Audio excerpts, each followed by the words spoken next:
Good evening and welcome to tonight's Week 7 Bushland Falcon Media Coaches Show. Sitting here with Coach Reynolds coming off of another weather-shortened game.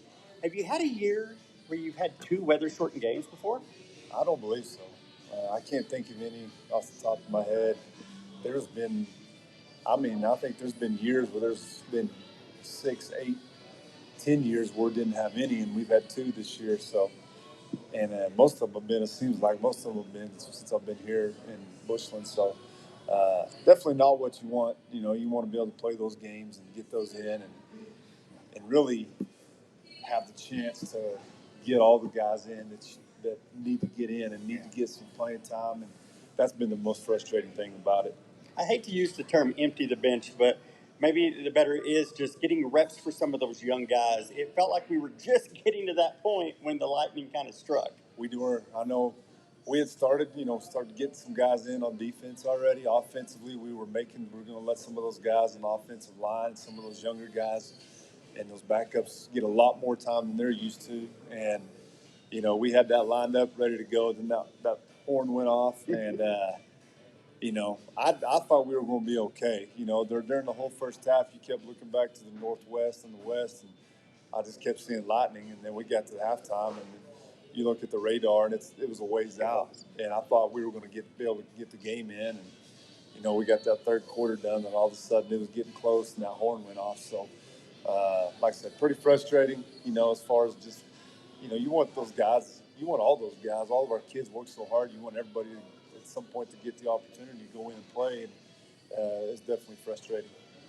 In a weather-shortened game, your quarterback still found a way to set the school record for all-time touchdowns, and it was pretty neat because one of the people that owned that record, being Jared Thomas, got to be there because I talked to him at halftime, and he was kind of thinking, man, can he hand that ball off? I'd like to stay tied with him. But and he was saying it jokingly, but just in good fun of just how but he talked about how special of a night that is because it's hard to score seven, not just seven, which Taylor Cornelius and Jared Thomas both held the record tied with, but to get to 8 touchdowns, especially in a three-quarter game, how you've been there as a player. How hard is that? Just how special of a night did DJ have? It was, obviously. I mean, you're involved in that many touchdowns. It's a heck of a night, And I think he didn't have very many incompletions. He just played a really good, clean, crisp football game from the quarterback's standpoint. And I didn't even know. I heard somebody told Coach Avon after the game, he's telling me on the bus. I'm like, what are you talking about?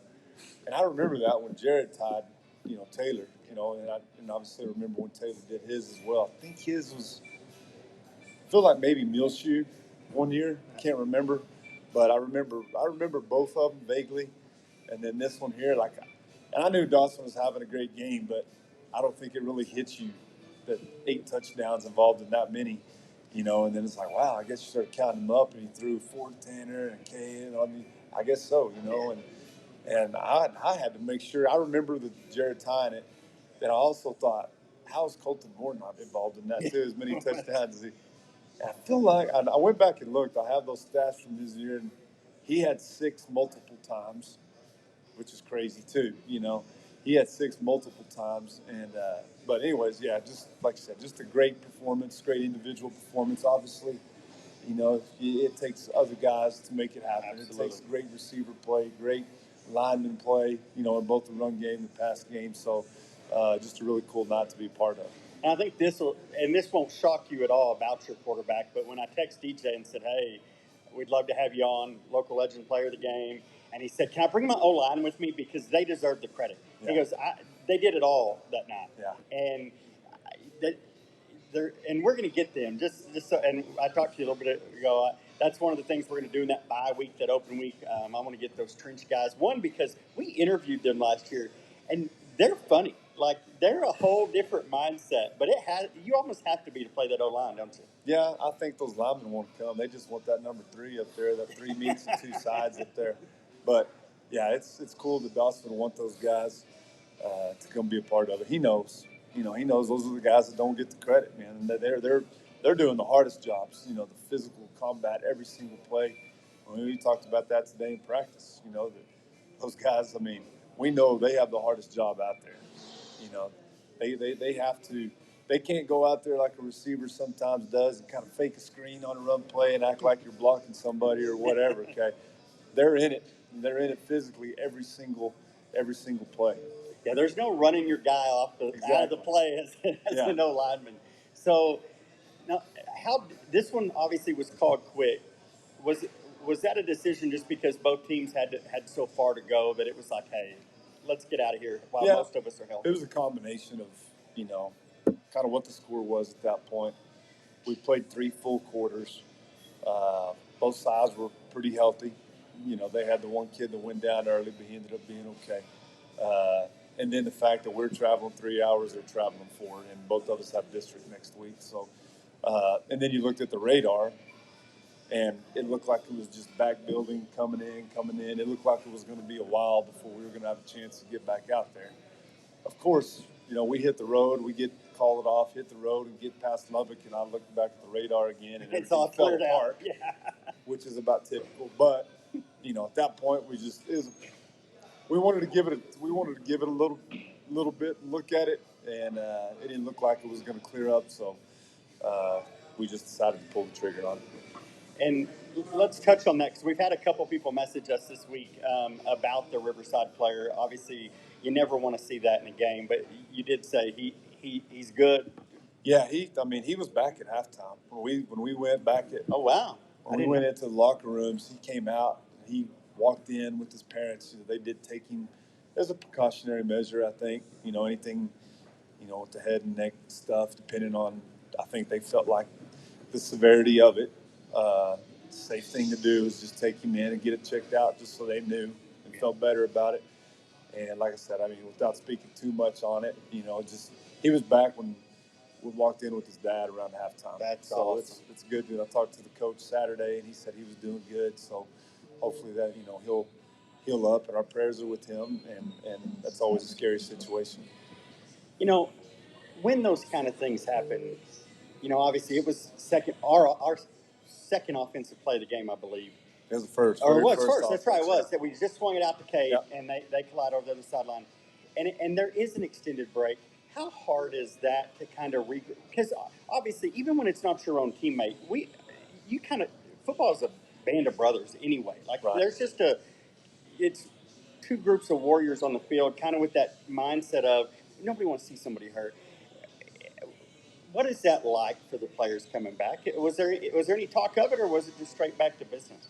No, I mean, I think everybody had a level of concern. Obviously they're players because that's their brother, that's their buddy, you know. But I think everybody had a pretty good idea that he was going to hopefully be all right, just because he was talking, and I was standing right there the whole time, and he was talking. He was kind of passing everything, and moving body parts and all that. So I think it was, like I said, I think precautionary, you know, take him in. I think everybody felt pretty decent about that. So there's 2 parts of it: the mental part and the physical part. If that's your teammate, there's 2 parts for sure. You know, you got to become, you know, the mental part of it is okay. That's our buddy, you know, and then the physical part is just getting your body ready to go again after, you know, 10, 15 minutes, you know, not doing anything, which, you know, that's the least of your worries at that point. But, you know, that's why I kind of looked around at the ref and was like, well, are we ready to go, or can we jog around? And he said, well, as soon as he gets off the field, we're ready. So I just kind of told the kids, you know, as they got him closer to being off the field down there at the other end, I just said, just jog around for a second. We're about to go. So, yeah, there's definitely a concern, I think, as a coach, just, you know, how are you going to respond to it, you know? And I thought both teams were able to, I don't want to say forget about it. That's not the right thing, but kind of, you know, put it aside. Turn their eyes back. All right, let's go play. So early on, kind of felt like we might be into a boxing match there. It went back and forth, got tied at 21. But then what clicked? Because obviously we came out, we got a defensive stop, we got the ball, and then it never felt close again. Was it a conversation? Was it a play? Was there something? Can you put your finger on kind of what turned that game? Well, I feel like, you know, we got a little momentum. We answered their first score, went down and scored real quick. Got a stop, I believe, scored in one play. And then I think that was when we kicked off and they fumbled it, and we got it back and went down and scored. So we kind of answered it in all three phases of the game there by scoring on offense, getting stops on defense, and recovering a fumble on special teams. They kind of scored a time or two to get back in it after that, though, tied up, I believe, or maybe cut it 28-21. I can't remember, but it was, I thought it wasn't anything said. Just I think we needed to, in a couple of phases of the game, just settle down and do our job. I think sometimes when things get a little bit hectic, and I think that's what we need to learn with this group is things get hectic. We're not going to be perfect, but we just got to settle down and settle in and do our job. And I thought we did a pretty good job the rest of the night after that. They have a good team. They're 4-1 coming in, scored a lot of points. They've given up some points too, but they scored a lot of points. And just like I said last week, those guys weren't just going to quit. I know their head coach well enough. He's a great guy. They have a great program. Their kids play hard, and we respected them. And they weren't just going to pack it up and go home. And they kept swinging too. And I think both of us got what we wanted as far as two teams that just kept fighting and made each other play hard. Well, great overall win. Obviously, it felt like offense just had it. So here's your stat. I started because I told Chris, I said, I feel like when we get the first down, that first down, we tend to always score. On the 8 drives that we converted the Jasper Plumbing first down, that very first one, we scored touchdowns on all 8 of the drives. Yeah. Anytime they could stop it, they got us off the field. And I know you talk a lot about that first down being so key. And it was interesting to kind of track it because out of the 10 drives that we had, 8 of them we got that first down, and then obviously one of the 9th one, Easton just took it to the house on his first down. And so, but we'll turn our eyes to Mule Shoe here in a second. Before we do, we'll take a quick break, get a couple of our sponsors in. Always grateful for them, and we'll come back and preview district and talk Mule Shoe for this Friday night. We'll be right back. AA&A Windshield and Glass is a proud sponsor of the Bushland Falcons. We are a one-stop shop, and we'll get it done right. We are a family-owned and operated business for over 35 years, and we specialize in windshield replacement installation and rock chip repair. We offer scheduled appointments in our shop, or we'll come to you with our mobile service. Call us today at 806-353-9119 or fill out our contact form at aawindshieldglass.com to get started. See clearly with AA&A Windshield and Glass. No one said living here was simple. They just said it was worth it. This land wasn't easy to settle. More than 30 years in business will teach you that. Her elements are fierce and forceful. Amarillo continues to grow her way. Your body shop should too. Loki's Body Shop, built for Amarillo.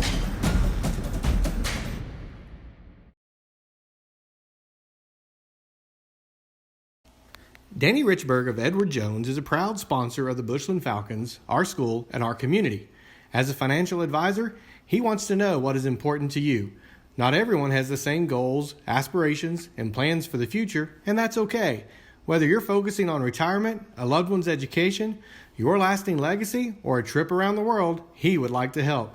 If you're serious about your investments and understand that it takes a plan, but you don't have a plan, you need to visit with Danny. Whether that's across the desk, at your kitchen table, or on the phone, he's available for his clients. So give Sarah a call at his branch office at 806-352-2980, 806-352-2980, and set up a time to meet with Danny. New Vision Exterior Solutions is a proud sponsor of our Bushland Falcons. At New Vision Exterior Solutions, they take pride in and are committed to their work. With an increasing number of successful projects under their belt, they can proudly say they are one of the most trusted seamless gutter installation companies in Amarillo, performing both residential and light commercial work. New Vision Exterior Solutions can handle all of your gutter needs, including removal and installation, hail damage, wind damage, and leak guards. New Vision can also stain new and old fences and make those old fences look new.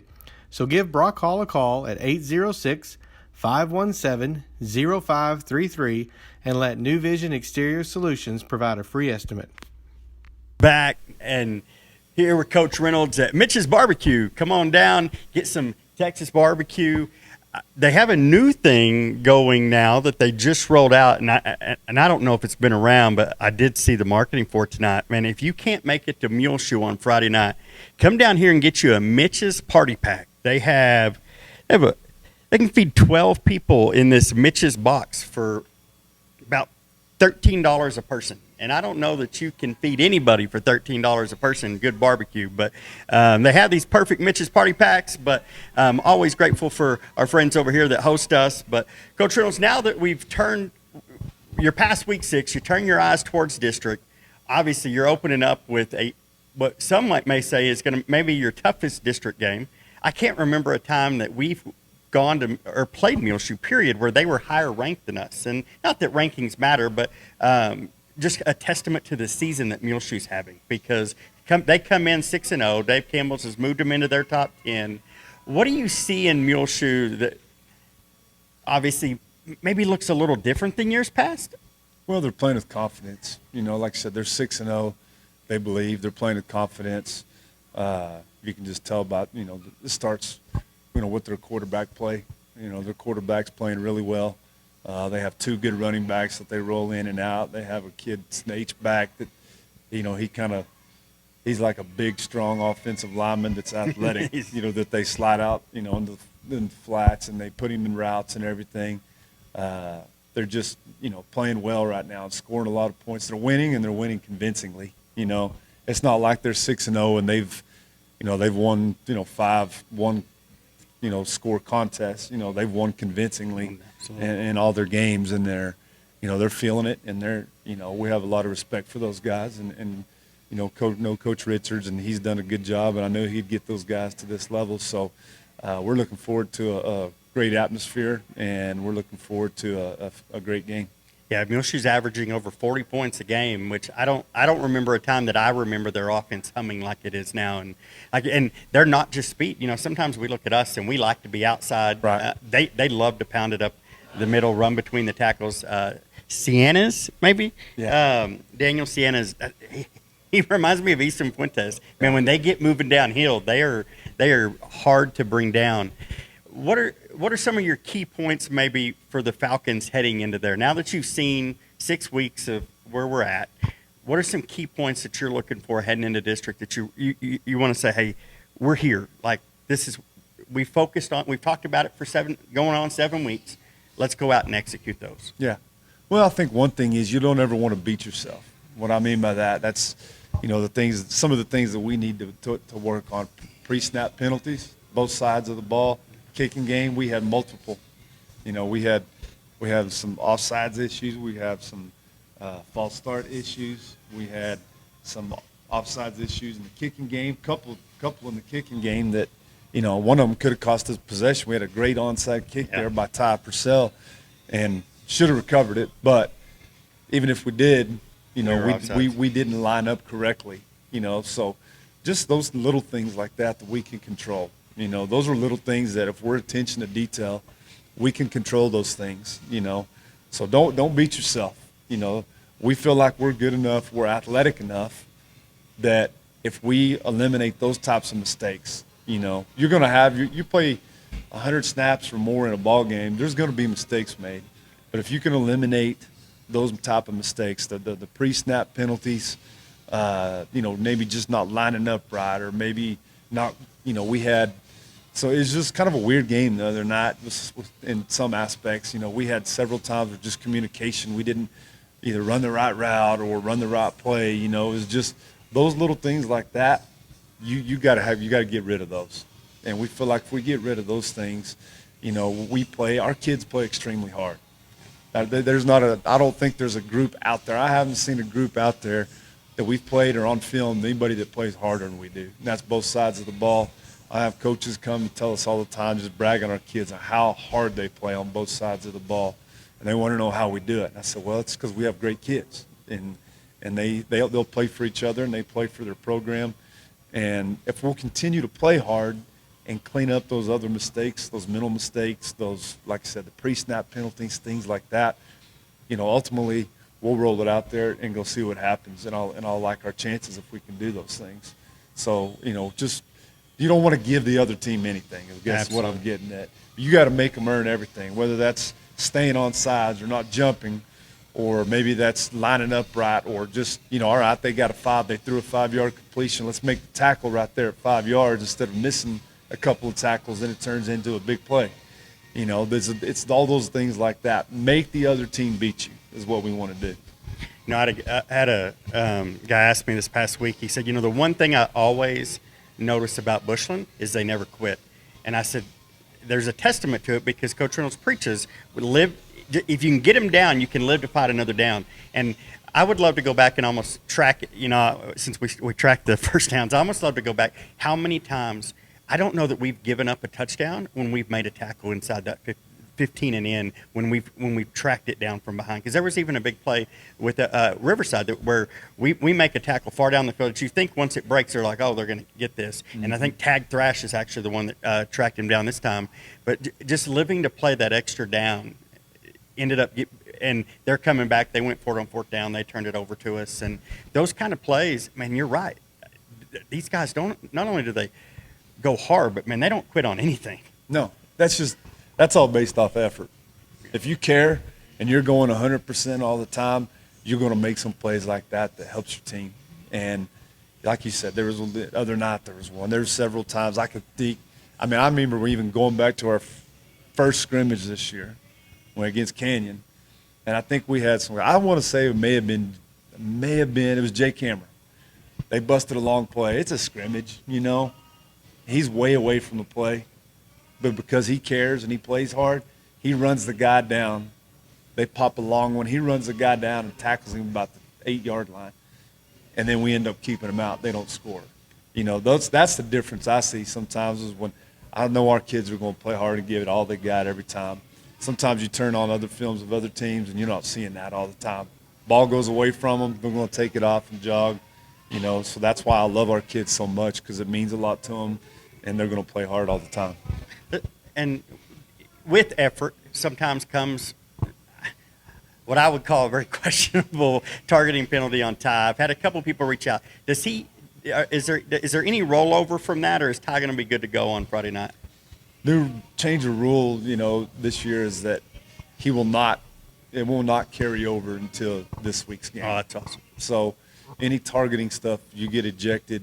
They can deem it. They don't have to eject you, but they can if they feel like it's flagrant. So if they do that, you miss the rest of that game, but not the first half of the next game. That's only for other personal fouls such as fighting, throwing a punch, stuff like that. That's good news because, man, Ty's on a roll, and you talk about a guy just try to make a play, come up, dislodge a ball it was a bang, and that's tough on. It's tough on players and officials because all they've been told for a handful or more of years now is to basically, in some aspects, take the physicality out of football. Absolutely. Now, what they're trying to prevent, I understand what they're trying to do. They're trying to take away, head injuries, stuff like that. There's only so much you can do, So it's hard. It's hard to get on officials because they have a job to do and they've been told, stress this, look at this, call this, make sure. That's what they're being told. At the same time, you got a 17-year-old kid that's flying across the field trying to dislodge the ball at the same time the ball's arriving. Yeah. I don't think anything was intentional. He's trying to fly in there and hit the kid hard and knock it loose. Yeah. So, you can't do anything about it, now or at that point after it's done. So you just got to roll with it. But like I said, Ty's playing well. He's kind of a prototypical free safety where he can come in and play the run and has enough range and instincts to play over the top of everything and make a lot of plays in the passing game. And he is not afraid to stick his shoulder pad in I love it, too. I love it. He is a defensive coach's dream, isn't he? Yeah, he is. He's doing a great job. Well, Coach, thank you so much for coming on, taking time. As always, heading into district, season starts over 0-0, right? Yes. Yeah. This is the first step. We talked about it. Nothing really matters up to this point, because this is our first. As far as team goals, this is really where we're getting to talk about our first one. That's to win a district championship outright. And you have to take one day, 1 week at a time, and you don't get to that if you don't take care of week one. And then we know it's going to be a great test, and this is just the first step. and 4 steps that we want to take care of. Nothing before, nothing after. Next week, nothing matters other than getting ready to go this Friday night. Well, Coach, good luck in Muleshoe. We'll be there. If you can't be there, tune in. We go live at 6:30. Kickoff will be at 7, live from Muleshoe. We'll be back after this break with our local legend player of the game, Dawson Jacobs. Whether you need a building to grow your business or you simply need more space for a backyard workshop, look no further than Tightwire Construction. Kurt and his team will get you the most out of your metal building and take pride in exceeding your needs with great customer service. To talk about your next project, give Kurt a call at 806-683-6842 or visit tightwireconstruction.com. And as always, go Falcons! New Vision Exterior Solutions is a proud sponsor of our Bushland Falcons. At New Vision Exterior Solutions, they take pride in and are committed to their work. With an increasing number of successful projects under their belt, they can proudly say they are one of the most trusted seamless gutter installation companies in Amarillo, performing both residential and light commercial work. New Vision Exterior Solutions can handle all of your gutter needs, including removal and installation, hail damage, wind damage, and leak cards. New Vision can also stain new and old fences and make those old fences look new. So give Brock Hall a call at 806-517-0533 and let New Vision Exterior Solutions provide a free estimate. The Bushland Falcons are a symbol of excellence in all athletics. So when the Falcons take the field, there is no room for error. Vanessa McDonald with Lions Realty feels the same way about her job. As a real estate professional with over 20 years of experience, Vanessa knows there's no room for error when it comes to your real estate goals. Vanessa's real estate experience combined with a forward-thinking company behind her makes for a winning team for her clients. Give Vanessa a call for a free home analysis at 806-336-7885.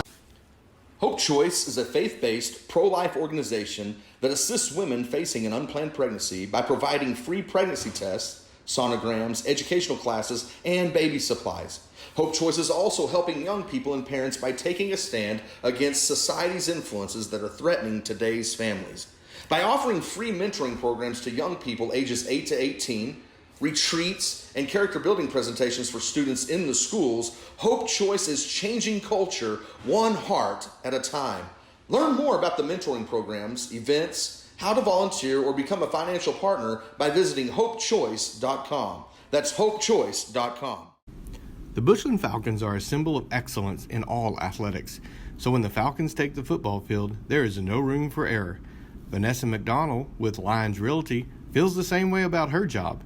As a real estate professional with almost 20 years of experience, Vanessa knows there's no room for error when it comes to your real estate goals. Fortunately, Vanessa's real estate experience, understanding of clients' needs, forward-thinking company behind her, and her love for the Bushland community all combine to form a winning team for her clients. So give Vanessa a call today for a free market analysis on your home at 806-336-7885. Once again, that's 806-336-7885. And as always, go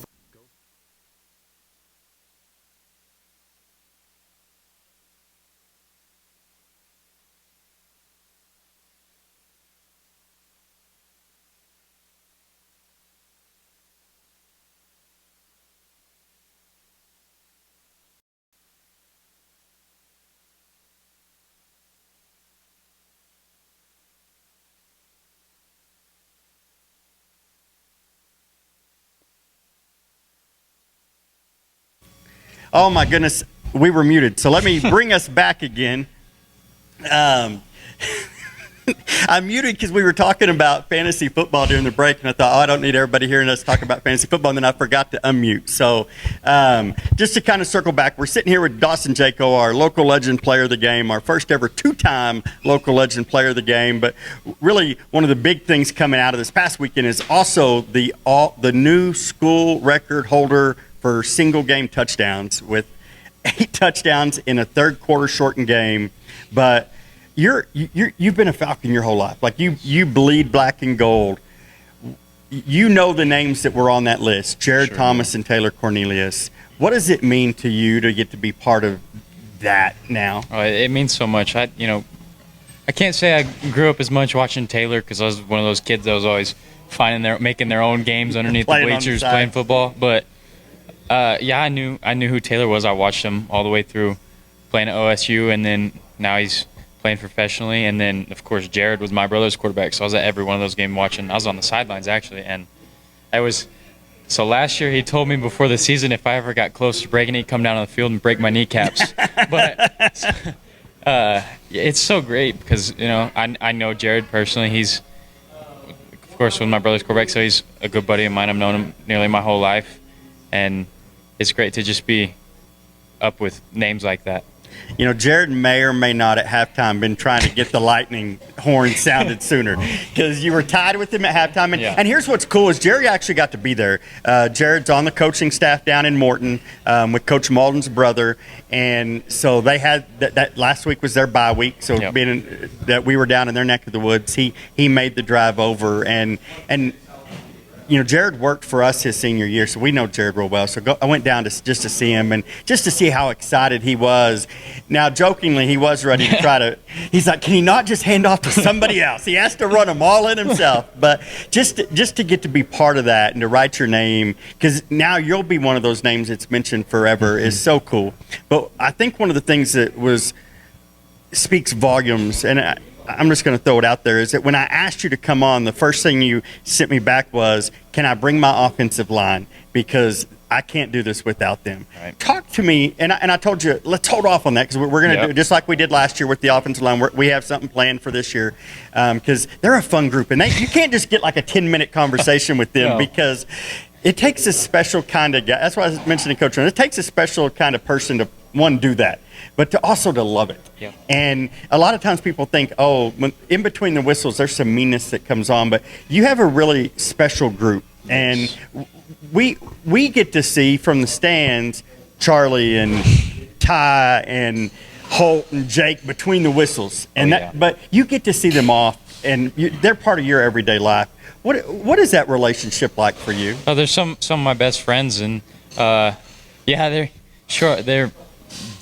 pretty freaking mean between the whistles, but off the field they're I wouldn't say some of the kindest people I know, but they're some of the closest friends I have, and I know they're always going to be there for me. Anything I need, not even just sports wise, they're good friends that are going to be there for me whenever I need them. And they love what they do. They go out there, they hit people every play, and they just love every single bit of it. Like especially, shoot, all of them. It's their thing. And they get down there and they get their job done. Be able to give me the chance to do my job. Charlie last year when we interviewed him said, you have to choose violence. And I think this offensive line may choose it more than last year's offensive line. Coming into the season, you had to replace 60% of your offensive line. And obviously, even since then, Rhett Rill's gone down. So another very familiar snapper for you. What has it been like, not just with Rhett stepping into the beginning of the season, but Jace Fisk, Jake Hammer, and Holt Humphrey? What are those guys kind of stepping into big shoes? What has that been like? Yeah, I had full faith in every single one of them, and that they were going to come in and do their job. And especially Jake and Holt, they got in a couple of snaps throughout times last year, and they did their job because that's what they're going to do. They're going to get in there and just be nasty and tear up the guy across the line of scrimmage from him. But I had complete faith in them. I knew they were going to be able to get in there and do their job and make everything easy for me. And then, so those guys give you time, and man, with time, you have some weapons that are just lethal. And it's been all over the place. 1 week it's Cade Gavinia losing his mind. This past week, I told you when we sat down, I honestly thought midway through the second quarter it's going to be Tanner Adams sitting here because we look up and Tanner's got 4 touchdown catches in the first half. What is it? As a quarterback with that many weapons at your disposal, but only one football to go around, how hard is that or are they just all throw it to the open guy? I'd say they don't care. Because like the Childress week when Cade went crazy, all Tanner was worried about was just blocking for downfield for people. And he said that a few times. He's like, the other day we had a class together, and he's like, I don't even care if I get a bunch of yards. I'm going to try and win the blocking belt this week because we have that. It's the best receiver of the week gets a the blocking belt. It's a little WWE championship belt, but you get it and you get to keep it in your locker. But it's great to have those guys buy into that role, because you never know whenever outside receivers block on an inside run play is going to be crucial to a game. No doubt. But it's great that they step into that role, and then they love to get the ball, and when Tanner gets it, he's going to be dangerous because it's just unheard of speed. And then Cade is a phenomenal route runner. Stratton, and then Max in there. He can do it all out of the backfield and downfield. But yeah, it's just great having all those weapons, because they double Tanner. That leaves Cade open on the other side. It's always going to leave someone open. I think you may have the fastest wide receiving core in the entire state in 3A. I'd say so. And obviously Tanner is the fastest receiver. Ran a 10.48 in track last year, just amazing speed. But when you get, and I asked Coach Reynolds, was there a moment that it just seemed to click on Friday night? There was a moment where the game's tied 21-21. They have the momentum, and y'all came out. What is it like in the huddle when you get in those moments? And y'all don't really huddle. Let's be honest. Y'all aren't even really good at huddling. When you do it, it's ugly. Chris likes to give you a hard time about your huddles. But what was there ever a time? It just seemed like when y'all came out, you're like, we're taking it back now. What is it like to be able to walk out there? Because obviously there's some big personalities. I mean, as you already mentioned, your O-line, there's a meanness to them. And but it just felt like it was like enough's enough. 21-7 became 21-21, and then y'all put your foot down and never looked back. Well, yeah, we go out there and we just know we can't make it bigger than it really is. We just know we have to go out there and execute what the plays the coaches call, and just do them to the best of our abilities. And it's not just us; it's defense finally getting in there and starting making stops, doing what they know they can do. And it's just that confidence that you build throughout the season that gets better and better every week. So do you have any personal goals heading into district, or is it just win one game, go 4-0, and I'd say, just like our coaches preach to us every week, is you just got to take it a day by day, one step at a time. And the first step is, of course, Muleshoe this Friday. And it's going to be a tough Muleshoe, going on the road into those hostile environments.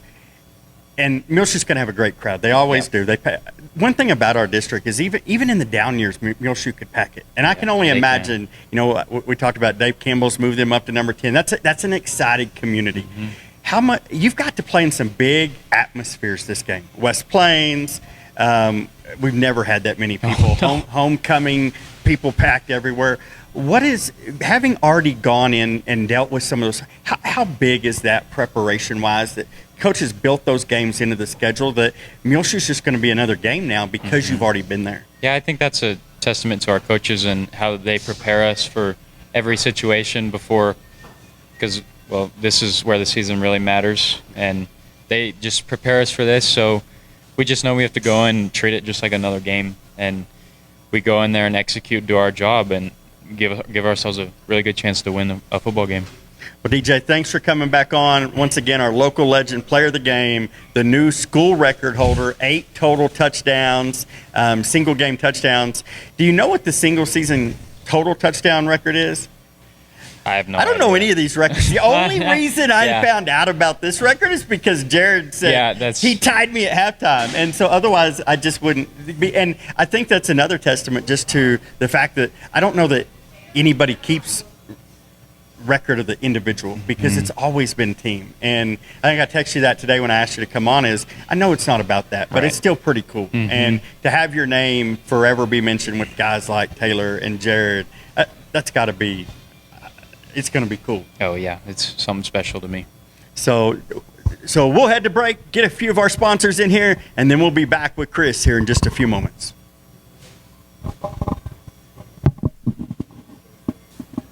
Hope Choice is a faith-based, pro-life organization that assists women facing an unplanned pregnancy by providing free pregnancy tests, sonograms, educational classes, and baby supplies. Hope Choice is also helping young people and parents by taking a stand against society's influences that are threatening today's families. By offering free mentoring programs to young people ages 8 to 18, retreats, and character building presentations for students in the schools, Hope Choice is changing culture one heart at a time. Learn more about the mentoring programs, events, how to volunteer, or become a financial partner by visiting hopechoice.com. That's hopechoice.com. The Bushland Falcons are a symbol of excellence in all athletics.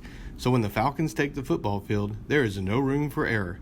Vanessa McDonald with Lyons Realty feels the same way about her job. As a real estate professional with almost 20 years of experience, Vanessa knows there's no room for error when it comes to your real estate goals. Fortunately, Vanessa's real estate experience, understanding of clients' needs, forward-thinking company behind her, and her love for the Bushland community all combine to form a winning team for her clients. So give Vanessa a call today for a free market analysis on your home at 806-336-7885. Once again, that's 806-336-7885. And as always, go Falcons. Adobe Wall Stoneworks, Justin Howe here. Listen, I can't believe it, but this year we're going to celebrate our 20th anniversary. The Texas Panhandle has been such a support for our little business, and we're so thankful. Amy and I have been dreaming about this design center for years. We want you to come check it out on Hillside. Go check out our website, adobewallstoneworks.com. Just like you go make a dinner reservation, you can click and make a reservation for a private design consultation in our indoor showroom right here on Hillside. Come check it out, Adobe Wall Stoneworks.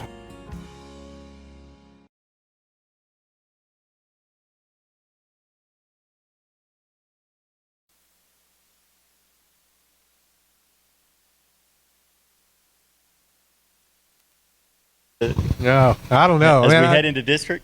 I'll say this. A couple of things that I said were kind of keys from last week that I'd like to see, and one of those was spreading the ball around. Check. We did spread the ball around to just about every receiver, I think. I think Jared Thomas would say we didn't spread it around enough. Yeah. Because DJ, and I say that jokingly. He wanted him to hand it off more. Yes. He didn't want him to throw it anymore. Or just hand it off. Quit running for touchdowns, Yeah, no, that was that was a very entertaining ball game. We only got through, we didn't even get all the way through three quarters. No, we didn't. So I think that record would have been even larger potentially if he stays in the game. Yeah, especially because Ty, our backup quarterback, had just gotten ejected a little bit ago, or a little bit before the Lightning for a targeting. I've watched that play 5 times, and Coach Jones made a really good point. That's a point of emphasis for officials, trying to take big hits out of the And games, when you're in a bam situation, and it looks bad, Ty hits everybody hard, and so when you get dislodged, it just. It is what it is. For me, it just looked like a great football play. He dislodged the receiver in the ball, but Coach did say that they've changed the rule and he won't miss any time this week because of it, which is a good thing. So okay, that's new then this year, right? It is. Okay, and so I think in college they still have it the other way around, but for high school, you no longer have to miss the next week. So nice. I don't know if you saw it. Dave Campbell's has moved Muleshoe into their top 10. So we will be going into number 10 ranked Muleshoe on Friday night for a road test, is what a lot of people are predicting will be for the district championship, Muleshoe versus Bushland. What are your thoughts there? I was just looking over who they've played, and if I'd had more time, those darn day jobs just get in the way, right? I'm telling you. As you know, I worked all the way down to Seminole the other day, but I wanted to get the records of everybody that they've gotten, that they've played versus us. But, they've had big wins pretty much all the way throughout. Friona was a little bit closer, but that's really about it. And I would say the one thing that I think is I don't think they've been challenged. I don't think Muleshoe's had to face that situation like we did with Canadian, right? Where we got challenged. We didn't come out on the winning end, but we made a comeback. A lot of times, I think teams have to have that in the preseason because when you start facing it in district, how are you going to respond? So you're halfway through your season, you've not really been challenged, to this point. So I look at that game and say, I said all along, I think it's the top 3 teams in our district, Bushland, Shallowater, and Muleshoe. I think Bushland's the best in our district. I think second and third will battle it out. That's just my prediction. Yeah. Do I think Muleshoe's got a great program? Absolutely. Do I think they're quite there yet? I don't think so. But, boy, I sure don't go into this game lightly, and I know Coach Reynolds is not going into it lightly. But, my prediction is I think we'll come out fast again.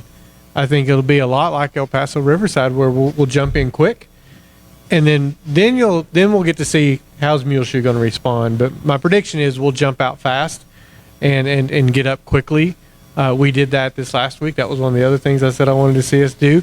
The one thing that we still need to clean up is offsides and even false starts. So we've got that on both sides of the ball right now. To me, that's still a point. We got to get that cleaned up. And Coach Reynolds, when I asked him what was one of the points, now that we've looked back and preseason's done and the preparation for district is done, what's one thing that you kind of would like to see going into Muleshoe? And that's what he mentioned was controlling the controllables. Mm-hmm. Let's clean up the things that we can control. You're going to have effort penalties. You're going to have some of those. 100%. But the jumping off sides, the false starts when you know the count. I mean, those kind of things. The lining up wrong on the kickoff, which got us an offsides on what was almost a onside kick recovery. Yep. He said those are the things we really would like to see cleaned up. And I'm with you. Though I do think Friona's record doesn't show that but we saw them in that scrimmage, and Friona, they look good. I mean, I think they scrimmaged us to 14-14. But I'm with you. There hasn't been that West Plains kind of dogfight that they've had to go through, or even they hadn't had to take a field against Canadian, who I will argue with anybody is the best team in 3A regardless of classification. They and Gunter are probably the two best teams in 3A. Forget classification. Just in 100%. 3A football, with all respect to Franklin, it is Canadian and Gunter are the two of the best. And having been on the field and been there and responded, we didn't come all the way back and win, but having seen Bushland respond in that kind of environment, you have to and I think you mentioned it, and DJ and I talked about it, the number of weapons we have, we're just so deep, especially offensively. I just don't know how. Even if it turns, and because, I mean, Muleshoe they're averaging over 40 points a game. Even if this turns into a shootout, I like Bushland's chances. Yeah, I mean, if you look at the game Friday night, I mean, I think El Paso Riverside came in there and said, we really don't want Cade Cavini to touch the ball. Yeah. I think they put one of their best players on. Well, next up, Tanner Adams, right? And so Tanner has a huge night as well. But that just shows, to your point, it's the multiple weapons. And I still don't think you've seen all of the weapons to this point, right? I still don't. We talked about it during the game. How many different running backs did we have? I think 6? Yeah. I think it was 6 at one point. Different running backs in the backfield for Bushland. Wow. And I can tell you, I'm high on Jackson Fetch just because what he did to come into that West Plains game and change, he totally changed that second half with his effort. Well, I'll guarantee you there's 5 more of those that can do the same thing for us on top of that. And it's very situational. Fuentes can come in, and while you think he's the back that's going to get you 5 or 6 yards every time, what was it, 27-yard touchdown 35. run? 35, yeah. There you go. So 35-yard touchdown run, right? So that just shows you we've got a lot of depth. We've got a lot of weapons. So I think, fine, try to shut one down, and we'll just come to our second. Shut the second down, we'll come to our third. And I think that team starting – I'm seeing that confidence in that offense right now. Yeah.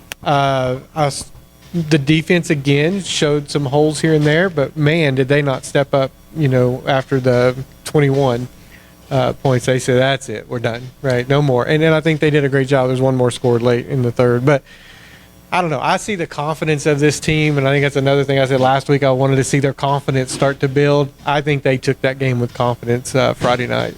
They did, and it was good to go on the road and see it too, because starting out, obviously, we're going to go to Muleshoe, and we'll be outside.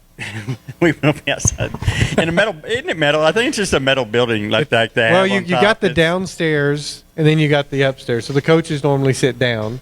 So we'll sit upstairs outside. I haven't checked the weather, but I'm guaranteeing it won't be as cold as what Mark and I've had in there. We have frozen in that before. We had a heater up there. It was so bad. But the windows were fogging up downstairs so bad we couldn't see. So we had to be outside, so no matter what. But we'll be outside, I think. 69 degrees on Friday night. It's perfect sitting outside weather. That's football weather. Yeah. So we will be outside. So you'll hear plenty of crowd noise with us. We'll have the camera right beside us, too. We will. No precipitation, so hopefully we'll get through an entire game. Have you ever seen a season 7 games in where 2 of them have been rain shortened or weather shortened? I don't think so. Usually there seems to be one a year. I don't know if that's true or not, but one every other year we seem to get one, but not where it's been more than one.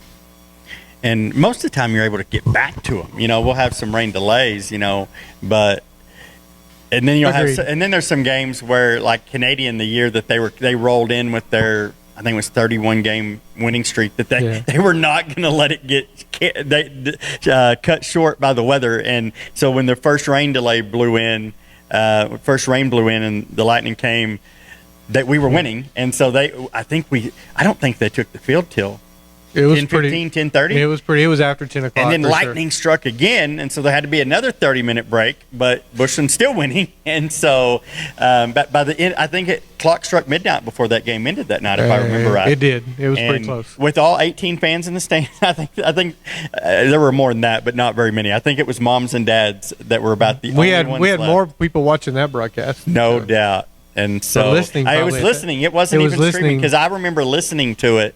I wasn't on the broadcast yet, but y'all weren't. We couldn't stream the rules back then were no live streaming. That's one thing thankful that COVID did bring to us is the ability to live stream all regular season games, because they didn't allow, strange rule, you could not stream a Friday night game. But if they played on Thursday or Saturday, you could live stream those.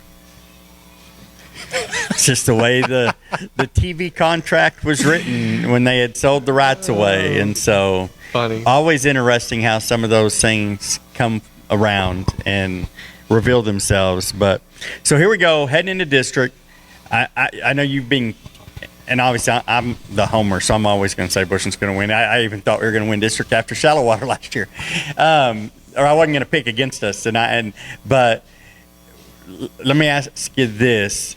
Who finishes second, Muleshoe or Shallow Water? That's a tough one, because Shallow Water's played some tough games too. They have. Started the year 0-3. Started the year 0-3, but I'm going to go out on a limb because I just think they've got some good things going. I'm going to say Muleshoe at second, and that's a hard one because I really want to say Shallow Water.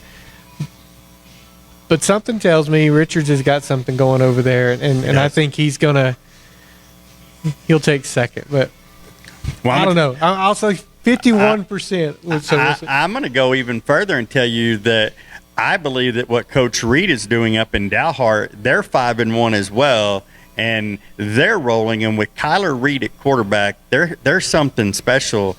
I'm going to pick Dalhart to upset somebody, and they're going to come in third in district, and they're going to push Shallow Water to 4. And I said, and it wouldn't hurt my feelings at all. I actually said that on the show, that you can't ever rule out Dalhart or River Road to trip somebody up along the way. Yeah.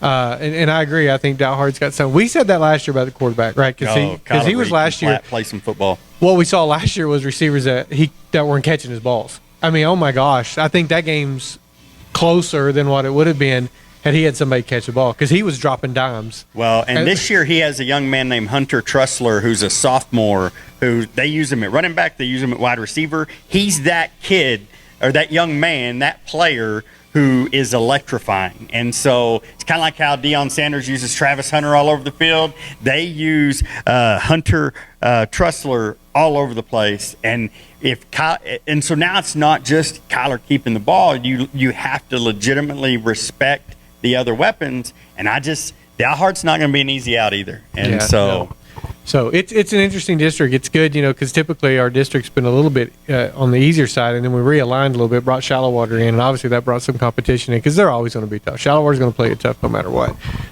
Jared's favorite team, but hopefully he's listening. But no, my gut just says Muleshoe's got something going this year. That's a tough one to call, because my gut says to still go with Shallow Water in some ways, but I really think it's going to be. I think Muleshoe's going to get 2, and then the battle may be for 3 or 4. To your point, So we'll see. It's going to be a fun district. I'm ready to get this rolling. Man, it takes forever to get our district started. It does, with a 5-team district, because if you look at Brock and Paradise, they're already 2 games into district. They're in an 8-team district, so their district obviously starts way earlier. And I'm used to that. Being an East Texas boy, we were 7 or 8 team district all the time. So, man, you got 2 or 3 preseason games and you're rolling, right? Yes. So it just always seems like forever to get our district going. Well, shout out to Tanner Adams. I feel like he didn't get enough credit coming out of Friday night because of what DJ did, but DJ couldn't have done it without Tanner. 7 catches, 170 yards, 4 touchdowns, and he almost, I'm talking, we are a shoestring away from a kickoff return touchdown. He took one 65 yards where the kicker was just able to slow him down enough that they got him to the ground, but and we laughed because we said, I think at the time, had he done that. Right before I said, because we had already subbed Tanner out as receiver. And so Tanner wasn't going to catch any more passes. And I said, watch Tanner come out and return this kickoff and get back in the conversation for the local legend player of the game. And he was this close. Yeah. 65 yards. And had he done that, I think we would just had to put 2 people on that. I know it doesn't work great with the graphic, but he's the man on that. So player of the Austin's game. The man. No, Jamie designs the graphic. Oh, Jamie does the graphic. Okay. I talk her into that. She is all the design. I talk and I say obviously a lot. That's what I do. I sit around and talk football and say obviously a lot. So that's my word. Well, thank you, Jamie, for making sure we look that good all the time. So, well, final thoughts before we cut out after week 6 heading into district? Excited about this team. I think we're starting to settle down a little bit. Things are kind of dropping in place. People are finding their spots. That's the upside to preseason, to playing these non-district games. I think this team is looking to make a run. It's exciting. Yeah, well, we look forward. If you can't make it to Muleshoe Friday night, as I said before, come down here and get one of Mitch's packs. They have these game day packs now. You can feed 12 to 14 people for $149 in a barbecue bundle. And they even have a smaller one. If you say, hey, I'm not looking to feed 12 to 14 people, they have a smaller one. It's called their Mitch's Party Pack. Pitmaster Samplers, the smaller one. The Mitch's Box is the bigger one. But if you can't make it to Muleshoe, come down here, get you a box. Get on YouTube on your TV, put it on the big screen, eat some barbecue. We'll go live at 6:30 with our Contractors Wholesale pregame show, and then we'll have kickoff live at 7. And as the Falcons look to get back on top of district. That's weird to say that, right? It is, because we had been the kings of District 2 until last year. And so we'll be looking to start a new streak on Friday night as the march to Cowboy Stadium officially begins. Absolutely. So, Stephen, thanks for hosting tonight, and thanks for all of you tuning in. Sorry for the technical difficulties, but we'll definitely get this posted. And as always, go Falcons.